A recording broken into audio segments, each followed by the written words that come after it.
मुश्किलों से भाग जाना आसान होता है, हर पहलू ज़िंदगी का इम्तिहान होता है। डरने वालों को कुछ मिलता नहीं है ज़िंदगी में, और लड़ने वालों के कदमों में जहां होता है।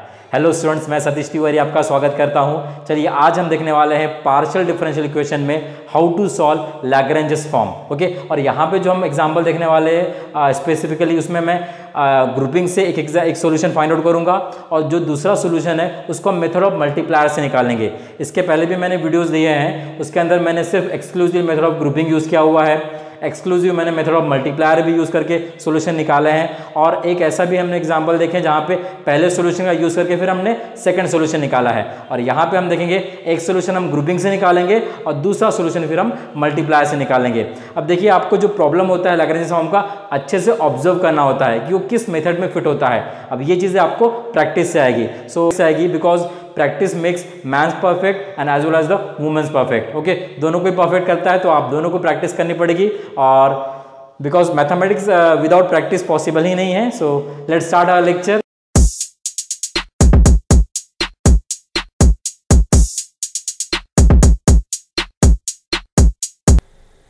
Late us see the example on Lagrange's form PP plus QQ equals to R। तो यहाँ पे जो हम सॉल्यूशन निकालेंगे लैग्रेंजेस फॉर्म का, that is by method of grouping and multiplier. मतलब एक सॉल्यूशन हम निकालेंगे ग्रुपिंग से और दूसरा मल्टीप्लायर से। इसके पहले मैंने आपको ग्रुपिंग और मल्टीप्लायर से कैसे सॉल्यूशन निकाले जाते हैं अच्छे से बताया हूँ, ठीक है। तो this is the last lecture on the Lagrange's form we are having. So हम देखते हैं यहाँ पे, it is example as solve z square minus 2yz minus y square into p plus xy plus zx into q equals to xy minus zx। So Lagrange's auxiliary equations are given by then further. Okay, कैसे लिखते हैं हम? Already standard form में है, convert करने का जरूरत नहीं है। It is dx upon the coefficient of p, dy upon the coefficient of q and dz upon it is what RHS। So observe करना है इसको आपको, ठीक है, और चेक करना है कि ये कैसे सॉल्व होगा। तो पहले तो हम ग्रुपिंग का यूज करते हैं। फर्स्ट टू रेशियो को अगर मैं ग्रुप करता हूँ तो ऊपर में dx dy है और नीचे में x y z आ रहे हैं, जिसमें z एलिमिनेट नहीं हो रहा है। मतलब ये तो ग्रुपिंग से सॉल्व होगा ही नहीं। अगर मैं सेकंड और थर्ड रेशियो लेता हूँ तो यहाँ पे देखिए x कैंसिल आउट हो जा रहा है, नीचे yz आ रहा है, और यहाँ भी क्या आ रहा है? It is yz। ऊपर में भी क्या है? dy और dz। मतलब ये ग्रुपिंग से सॉल्व हो सकता है। तो हम ये दोनों रेशियो को कंसिडर करते हैं और चेक करते हैं कि वेदर इट इज सॉल्वेबल और नॉट। x को कैंसिल आउट कर दिया हमने यहाँ पे, और इसके बाद इसको क्रॉस मल्टीप्लाई कर दिया। ओके, और ये क्वांटिटी को हमने LHS में ले गए, तो जगह minus y plus z into d z equals to 0। Okay, now further अब देखिए ये इंटीग्रेबल है क्या? y minus z d y है, और ये y plus z d z equals to 0। मतलब ये भी इंटीग्रेबल नहीं है। अब क्या करेंगे, हम इसको ब्रैकेट्स को ओपन कर लेते हैं और चेक करते हैं फिर वो इंटीग्रेबल है क्या नहीं। जैसे y डी वाई ये तो इंटीग्रेबल है, y स्क्वायर बाय 2 आ जाएगा इसका integration, minus z d why it is not integrable. Okay, because Z है और यहाँ पे डी वाई है। वैसे ये y d Z it is also not integrable in the same way, but z D Z is integrable. Integration of z is what? z square by 2। मतलब ये दो क्वांटिटी हमको इंटीग्रेबल नहीं दिख रही है। बट देखिए अगर मैं माइनस साइन कॉमन निकाल लेता हूँ तो क्या होगा? देखो, if I take minus outside this is what? z d y plus y d Z.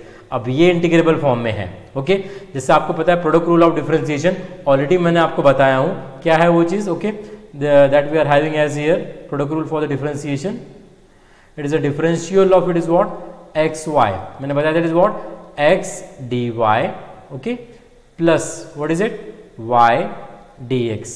मतलब first function derivative of second plus second derivative of first करके, ठीक है, हम ऐसा निकाल दें इसको। तो यहाँ अगर आप देखें तो यहाँ पे z dy plus y dz है, मतलब it is a differential coefficient of z y या फिर y z भी बोल सकते हैं। This is the differential coefficient of what is it? x y। मतलब इस क्वांटिटी को मैं ऐसा लिख सकता हूँ, that is differential of x y। तो इसलिए मैं इस क्वांटिटी को भी लिख सकता हूँ डिफरेंशियल ऑफ z y या फिर y z, ठीक है। तो इसको हम फर्दर लिखते हैं, that is differential of it is what? y z या फिर x y। देखते हैं, इसको डिफरेंशियल ऑफ y z हमने लिख दिया ना। उसके बाद जस्ट डू द इंटीग्रेशन। अब ये सिंपल है, इंटीग्रेशन किया तो ये हो जाएगा y स्क्वायर बाई 2, ये d हट जाएगा, we are having just yz, और z का integration what is it? z square by 2, और कांस्टेंट ऑफ इंटीग्रेशन हमने लेते हैं a बाई 2 हमारे कन्वीनियंस के लिए। सो दैट अगर मैं 2 से मल्टीप्लाई करता हूं तो ये 1 बाई 2 कैंसिल हो जाएगा। यहाँ पे मल्टीप्लाई किया हमने, तो this is the solution we are having, the first solution, जिसको हम डिनोट करते हैं u से। अब हम चेक करते हैं कि अब सेकंड मेथड हमको कौन सा अप्लाई करना है। जैसे अगर आप यहाँ पे ऑब्जर्व करेंगे y square minus 2yz minus z square है, इसको हम यूज कर सकते हैं क्या? थोड़ा ऑब्जर्व कीजिए, जो फर्स्ट रेशो है उसमें डिनोमिनेटर है z square minus 2yz minus y square, और यहाँ पे है y square minus 2yz minus z square, दोनों अलग है। अगर मैंने -1 से मल्टीप्लाई भी किया इसको तो ये प्लस 2yz हो जाएगा, ओके। और यहाँ पे है माइनस 2yz, मतलब ये दोनों टर्म कंप्लीटली अलग है, मतलब मैं पहले सॉल्यूशन का यूज करके सेकंड सॉल्यूशन नहीं निकाल सकता हूँ। और अभी आपको चेक करना है कि ग्रुपिंग से हो सकता है क्या? ग्रुपिंग से अगर मैंने फर्स्ट सेकंड का तो देखा था नहीं हो रहा था, सेकंड थर्ड तो हमने ऑलरेडी कर लिया है। अगर मैं फर्स्ट थर्ड लेता हूँ, यहाँ भी ग्रुपिंग पॉसिबल नहीं है, बिकॉज ऊपर में dx और dz है और y का टर्म यहाँ पे एलिमिनेट नहीं हो रहा है, मतलब आपको अभी यहाँ पे मल्टीप्लायर ही यूज करना पड़ेगा, ओके। आपको इस तरह से थोड़ा सोचना पड़ेगा चीजों को। तो मल्टीप्लायर अगर हम यूज करेंगे तो मल्टीप्लायर कौन से? मल्टीप्लायर के दो तरीके मैं ऑलरेडी आपको बता चुका हूं कि आपको ऐसे चूज करने नॉन जीरो मल्टीप्लायर कि अगर हम मल्टीप्लाई करते हैं डिनोमिनेटर में और एडिशन करते हैं तो वो जीरो आना चाहिए, या अदरवाइज जो नया एक रेशो हमको मिलेगा वो रेशो को हम इक्वेट करेंगे तीनों रेशो से, सो दैट वो इंटीग्रेबल फॉर्म में आ जाए, ठीक है। वो आपको आना चाहिए, मतलब इस तरह से सोचते आना चाहिए। अब क्या करना चाहिए यहाँ पे हमको मल्टीप्लायर चूज, बताइए, थोड़ा सोचिए। तो मैं यहाँ पे चूज करता हूँ मल्टीप्लायर में, आपको फेमस मल्टीप्लायर बताया था, इट इज व्हाट XYZ, जो मैक्सिमम एग्जाम्पल में यूज होता है, ठीक है। हमारे पास इक्वेशन ये वाला है, मैं थोड़ा नीचे कर लेता हूँ खुद को। ये इक्वेशन हमारे लैग्रेंज ऑक्सिलरी इक्वेशन है। मैंने अगर XYZ मल्टीप्लायर चूज किया so will see what will happen, okay. यहाँ पे हो जाएगा XZ स्क्वायर, यहाँ पे हो जाएगा माइनस 2XYZ, और यहाँ पे हो जाएगा minus what is it, yes, XY square. वैसे फिर यहाँ पे हो जाएगा Y square, this is YZ, और यहाँ पे it is again it is what YZ, और ये हो जाएगा माइनस ऑफ Z स्क्वायर, ठीक है। तो ये चीजें कैंसिल हो रही है, देखिए आप, Z square minus Z square से कैंसिल हो जा रहा है, ये माइनस Y स्क्वायर कैंसिल हो जा रहा है यहाँ पे प्लस Y स्क्वायर से, और माइनस 2YZ प्लस 2YZ से कैंसिल हो जाएगा। मतलब हमको अल्टीमेटली डिनोमिनेटर में क्या मिल रहा है, जीरो। तो इस तरह से हम लिख सकते हैं। मैंने यहाँ पे कैलकुलेशन करके नहीं बताया है, आपको बस ओरली बताया, वो आप करके देखिएगा, ठीक है। It is easy calculation, it is not tough. तो फर्दर हम कैसे लिख सकते हैं इसको, it is x dx plus y dy plus z dz equals to 0, okay. हमने इक्वल टू 0 यहाँ पे डाल दिया, और उसके बाद इसका इंटीग्रेशन कर देंगे। सिंपल इंटीग्रेशन है, क्या रहेगा, x square by 2 y square by 2 and z square by 2 equals to the, it is integrating constant हम ले लेते हैं सपोज b बाई 2, ये सेकंड सॉल्यूशन है इसलिए हमने b ले लिया। तो देखिए यहाँ पे हम 2 से मल्टीप्लाई कर देते हैं, अगर हमने मल्टीप्लाई किया तो मुझे मिल जाएगा it is what x square plus y square plus z square equals to b, ठीक है। और ये हमारा हो गया सेकंड सॉल्यूशन, तो इसको हम v इक्वल्स टू लिख सकते हैं, और फाइनल जनरल सॉल्यूशन हम लिखते हैं that is phi of uv equals to 0। u था हमारा x square plus y square plus z square, okay. और अदरवाइज हमने यहाँ पे एक्चुअली v निकाला था, ये मैंने ये यहाँ पे पहले लिख दिया, इट्स ओके, चलता है, ओके। और पहला सॉल्यूशन सेकंड इसमें लिखा that is y square minus 2yz minus z square and which is equals to 0, ठीक है। तो आपने अगर सॉल्यूशन इंटरचेंज भी किए that doesn't matter, it is phi of uv equals to 0 या phi of vu equals to 0, दोनों आप लिख सकते हैं, दैट इज करेक्ट सॉल्यूशन, ठीक है। नाउ फर्दर अभी हम देखते हैं एक और example. Let us solve the second example, that is solve x square minus y square minus z square p plus 2xyq equals to 2xz, ठीक है। अब देखिए इक्वेशन को एज इट इज लिख देते हैं फिर से यहाँ पे, और इसके लैग्रेंजेस ऑक्सिलरी इक्वेशन लिख देते हैं, dx upon coefficient of p, dy upon coefficient of q and dz upon it is what RHS part. अब आपको चेक करना है कि किससे सॉल्व करेंगे हम, ग्रुपिंग से पहले चेक करते हैं। तो आप इजीली यहाँ पे ऑब्जर्व कर पा रहे कि अगर ये दो रेशो को अगर मैंने ग्रुप किया तो यहाँ पे 2x और 2x कैंसिल हो जा रहा है, और y और z के टर्म नीचे में आ रहे हैं, और ऊपर भी क्या है dy और dz, मतलब हम इंटीग्रेशन बहुत इजीली कर सकते हैं। तो मैं ग्रुप करता हूँ यहाँ पे दोनों रेशो को, और एक सोल्यूशन पहले निकाल लेता हूँ। तो 2x हमने कैंसिल किया यहाँ पे, मुझे मिलेगा dy by y dz by z। अब इसका इंटीग्रेशन कर दीजिए, 1 बाय y का इंटीग्रेशन हो जाएगा log y, ओके, और 1 बाय z का log z, और इंटीग्रेटिंग कांस्टेंट हम ले लेंगे log a, ओके, हमारे कन्वीनियंस के लिए। यहाँ पे लॉगरिथमिक प्रॉपर्टी अप्लाई कर लो तो हो जाएगा it is log of z into a. अब लॉगरिथम हटाना है हमको, LOG हटाना है, तो क्या करते हैं हम, take the exponential to both the side, तो ये log हट जाएगा, मुझे मिलेगा it is what y equals to it is za। देखिए y इक्वल्स टू z आ गया यहाँ पे। अब ये हमारा हो गया पहला सोल्यूशन, बट इसको हम इक्वेट करते हैं कांस्टेंट से, तो z हम यहाँ पे नीचे मिला लेते हैं, इसको लिखते हैं y by z equals to a, इसको हम डिनोट करते हैं u से। अब पहला सॉल्यूशन निकल गया, अब सेकंड सॉल्यूशन निकालना है। सेकंड सॉल्यूशन भी चेक कीजिए ग्रुपिंग से पहले निकलता है या नहीं। तो अगर मैंने फर्स्ट और सेकंड रेशो लिया तो यहाँ पे देखिए अगर dx और dy ऊपर में है तो z² आ रहा है और वो z² एलिमिनेट भी नहीं हो रहा है, मतलब ग्रुपिंग से नहीं होगा ये वाला भी। और अगर मैंने फर्स्ट और थर्ड लिया तो same thing is happening, okay, वहां पे y² एलिमिनेट नहीं हो रहा है, मतलब ये ग्रुपिंग से तो सॉल्व नहीं होगा। अब आपको मल्टीप्लायर से सॉल्व करना पड़ेगा। तो मल्टीप्लायर के मैंने आपको दो मेथड बताए कि आप एक तो ऐसे मल्टीप्लायर चूज कीजिए सो दैट डिनोमिनेटर का अगर हम एडिशन करेंगे, ओके, तो वो 0 आना चाहिए, या फिर दूसरा क्या मेथड है कि हमको एक नया रेशो मिले जो तीनों रेशो से हम इक्वेट करके, तीनों में से एक भी रेशो से हम इक्वेट करके सॉल्यूशन फाइंड आउट कर सके या फिर वो इंटीग्रेबल फॉर्म में आ जाए। ठीक है, तो यहाँ पे मैंने आपको एक फेमस मल्टीप्लायर बताया था कि हम क्या यूज करते हैं। अगर आपको याद होगा तो हम मैक्सिमम एग्जांपल में XYZ यूज करते हैं, बट हमेशा जरूरी नहीं कि आपको XYZ ही यूज करना है। ठीक है, हम यहाँ पे यूज कर रहे हैं। तो मैं यहाँ पे लैग्रेंजेस ऑक्सिलरी इक्वेशन लिख लेता हूँ आपके लिए दोबारा। तो मुझे ये जो XYZ है ये मल्टीप्लाई करना पड़ेगा dx से, x को, और y को dy से, और z को dz से, और एडिशन कर देंगे। इसको भी हम x से मल्टीप्लाई करेंगे, it will be x³ xy² xz², इसको y से करेंगे 2xy², ये हो जाएगा 2xz²। सो देखते हैं क्या आता है हमारे पास। सो मेरे पास मल्टीप्लाई करने के बाद ये आ जाएगा, ओके। और देखिए यहाँ पे चीजें कैंसिल हो रही है क्या, तो x² तो कैंसिल हो ही नहीं रहा है, ओके। और उसके बाद देखिए xy² है और प्लस 2xy² है, तो एक xy² कैंसिल हो जाएगा, और यहाँ पे -xz² और ये 2xz², यहां से भी एक xz² निकल जाएगा, तो मुझे ये क्वांटिटी मिल जाएंगी, ओके। अगर आप देखेंगे तो, या अदरवाइज आप क्या कर सकते हैं, यहां से मैंने क्या कर दिया हूं, x कॉमन ले लिया हूं, मुझे ये क्वांटिटी मिली, और बाद में मैंने y² और 2y² को सबट्रैक्ट कर लिया। तो y² और 2y² को सबट्रैक्ट किया, that is what, y² minus z² और 2z² को हमने ऑपरेट किया तो ये हो जाएगा z²। ठीक है, अब ये जो मुझे रेशो मिला हुआ है, देखिए यहाँ पे डिनोमिनेटर हमारा 0 नहीं आया हुआ है। अब ये रेशो मुझे कोई भी एक रेशो से इक्वेट करना पड़ेगा, कोई भी एक रेशो से, मतलब ये तीनों में से कोई भी एक रेशो से। तो आप अगर आप देख रहे हो तो मैं इसको सेकंड या थर्ड से इजीली कर सकता हूं, बिकॉज वहां पे x कैंसिल हो जा रहा है। अगर x अगर कैंसिल हो जा रहा है तो उसके बाद हमको इंटीग्रेशन पॉसिबल हो सकता है इजीली।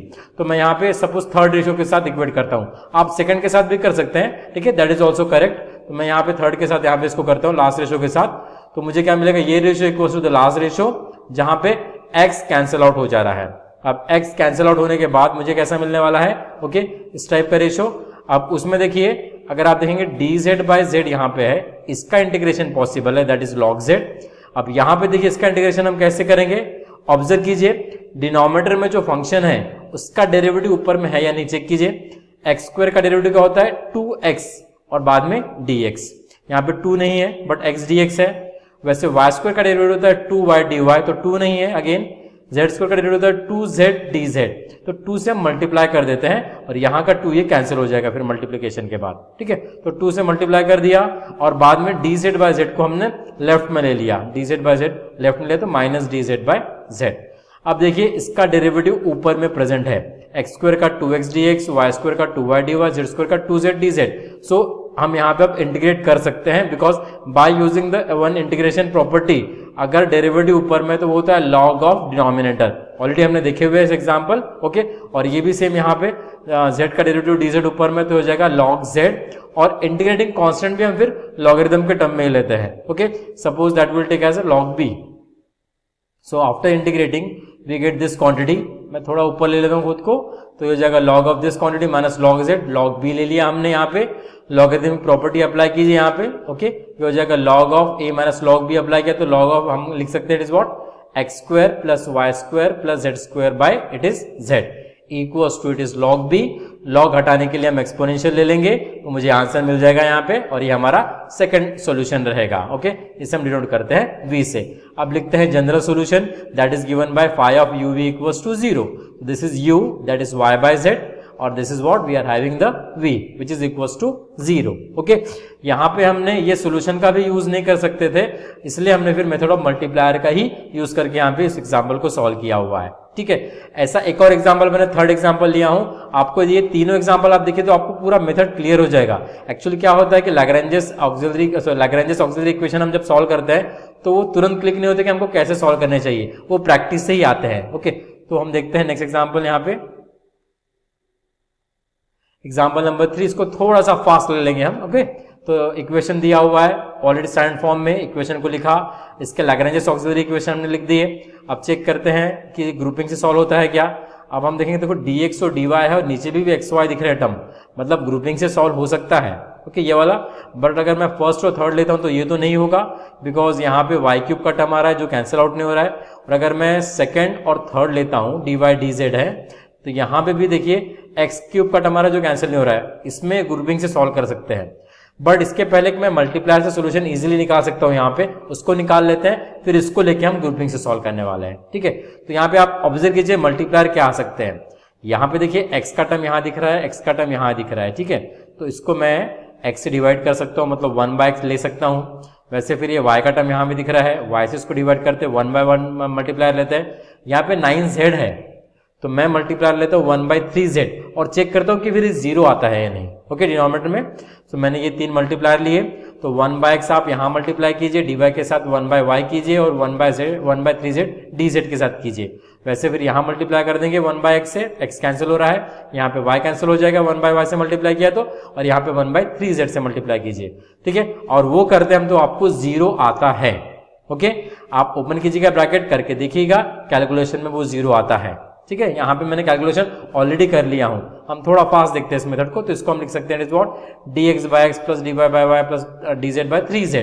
मैं 3 से मल्टीप्लाई कर देता हूं तो मुझे सिंपल जाएगा। ओके, अगर मैंने 3 से मल्टीप्लाई नहीं किया तो भी चलेगा, बिकॉज dz/z ये 1/3 बाहर रहेगा, बट वो रेडिकल साइन के अंदर आएगा फिर बाद में जब हम लॉगरिथम लेंगे तो। ओके, तो वो थोड़ा मतलब कॉम्प्लिकेटेड दिखेगा हमको, इसलिए हम 3 से मल्टीप्लाई कर देते हैं बेटर वे। 3 से मल्टीप्लाई करें तो 3 एज इट इज, dx/x का इंटीग्रेशन log x, dy/y का इंटीग्रेशन log y, dz/z का log z। Okay, and we are having the log as the integrating constant. Again यहाँ पे लॉगरिथमिक प्रॉपर्टी अप्लाई कर दीजिए, it is log x cube, it is log y cube, this is log z। Again logarithmic property addition वाला, log of x cube y cube into z, log ये आ जाएगा। Again I take the exponential now here and cancel out the log, it will be the x cube y cube z equals to a, this is the first solution we got, that is u of x y z। okay, तो ये मैंने grouping से sorry multiply से निकाल लिया। अब हम grouping से देखते हैं, आप कोई भी सोल्यूशन पहले निकालिए, दैट डजंट मैटर, आपको बस 2 सोल्यूशन निकालना है, इतना याद रखिए। ठीक है, अब हम ग्रुपिंग के लिए दोनों को ग्रुप करते हैं, बिकॉज वो वैलिड हो रहा है। यहाँ पे देखिए, यहाँ पे भी एक्स वाई और एक्स वाई के टर्म्स है और ऊपर भी डी एक्स और डी वाई है। प्रोसीड करते हैं ग्रुपिंग के लिए। सो ग्रुपिंग में मैंने ये दोनों टर्म को लिया। अब देखिए डायरेक्ट तो इंटीग्रेशन पॉसिबल नहीं है यहाँ पे, बिकॉज y का टर्म आ रहा है यहाँ पे और यहाँ पे x का टर्म आ रहा है, तो मैं क्रॉस मल्टीप्लाई कर देता हूँ। क्रॉस मल्टीप्लाई किया तो ये आ गया, ये टर्म को फिर हम लेफ्ट में लेके चले जाएंगे। ओके, और उसके पहले देखिए मैं यहाँ पे क्या कर रहा हूँ, एक्स क्यूब वाई क्यूब से डिवाइड कर रहा हूँ। ओके, अब ये क्यों कर रहा हूँ आपको सामने में समझेगा। मैंने अगर एक्स क्यूब वाई क्यूब से इसको डिवाइड किया तो देखिए यहाँ पे वाई क्यूब और वाई टू द पावर 4 है, तो वाई क्यूब यहाँ से कैंसिल हो गया तो मुझे सिर्फ वाई मिलेगा यहाँ पे। यहाँ पे अगर मैंने एक्स क्यूब वाई क्यूब से डिवाइड किया, ओके, मैं लिख लेता हूँ उस टर्म को। ठीक है, सपोज यहाँ पे, तो यहाँ पे हमारा वाई क्यूब कैंसिल हुआ, यहाँ पे एक्स क्यूब भी कैंसिल हुआ और एक वाई कैंसिल हुआ तो वाई स्क्वायर बचेगा। सेम यहाँ पे हम देखिए वाई क्यूब कैंसिल कर सकते हैं, यहाँ पे बचेगा एक्स स्क्वायर। यहाँ पे एक्स टू द पावर 4 है तो एक्स क्यूब बचेगा, सो एक्स क्यूब कैंसिल हो जाएगा, एक्स बचेगा और वाई क्यूब के साथ। तो ये टर्म मैंने नीचे में लिखी हुई है। ठीक है, इसको हमने यहाँ पे एक्चुअल में डिवाइड कर दिया तो हमको ये टर्म मिली। अब इसको थोड़ा ऑब्जर्व कीजिए, ये इंटीग्रेबल फॉर्म में है क्या, यहाँ पे dx है, ओके, और यहाँ पे 2y into x cube dx और ये -1/y² dx है, तो इंटीग्रेशन तो पॉसिबल नहीं है। ओके, तो मैं क्या करता हूँ, बेटर वे इसको और सिंप्लीफाई करता हूँ और सामने में ये ब्रैकेट्स को ओपन करते हैं हम। तो अगर मैंने ओपन किया, dx यहाँ मल्टीप्लाई किया, ओके, इन दोनों टर्म को, dy इन दोनों टर्म को मल्टीप्लाई किया, आपको ये चीज मिल गया। यहाँ पे भी फिर से इंटीग्रेशन पॉसिबल नहीं है, dx है देखिए यहाँ पे, और यहाँ पे y और x क्यूब है। ठीक है, और यहाँ पे dx ऑफ 1/y² ये भी इंटीग्रेशन पॉसिबल नहीं, dy 1/x² है ये भी इंटीग्रेशन पॉसिबल नहीं, और यहाँ पे भी नहीं है। अब क्या करेंगे, थोड़ा सा सोचिए आप, थोड़ा सा देखिए, ये एक टर्म है dx का और एक dy का, इसको हम कलेक्ट करते हैं। वैसे ये एक टर्म है dx का और एक dy का, इसको भी हम कलेक्ट करेंगे। उसके पहले एक थोड़ा माइनस साइन से मैं मल्टीप्लाई कर देता हूँ। ओके, क्यों करता हूँ आप देखिए सामने में। ओके, नहीं किया तो भी चलता है, बाद में हमको माइनस फिर बाहर निकालना ही पड़ता था। मैंने यहाँ पे मल्टीप्लाई कर दिया और dx और dy का टर्म हम कलेक्ट करते हैं यहाँ पे। ठीक है, तो मैंने क्या किया, यहाँ पे ये जो dx और dy का टर्म कलेक्ट कर लिया और ये dx और ये dy का कर लिया। देखिए मैं थोड़ा अपने आप यहाँ पे नीचे कर लेता हूँ तो आपको चीजें दिख जाएंगी ना। ये हमने यहाँ पे अलग करने के बाद अब इसको हम डिफरेंशियल कोएफिशिएंट के फॉर्म में लिख सकते हैं।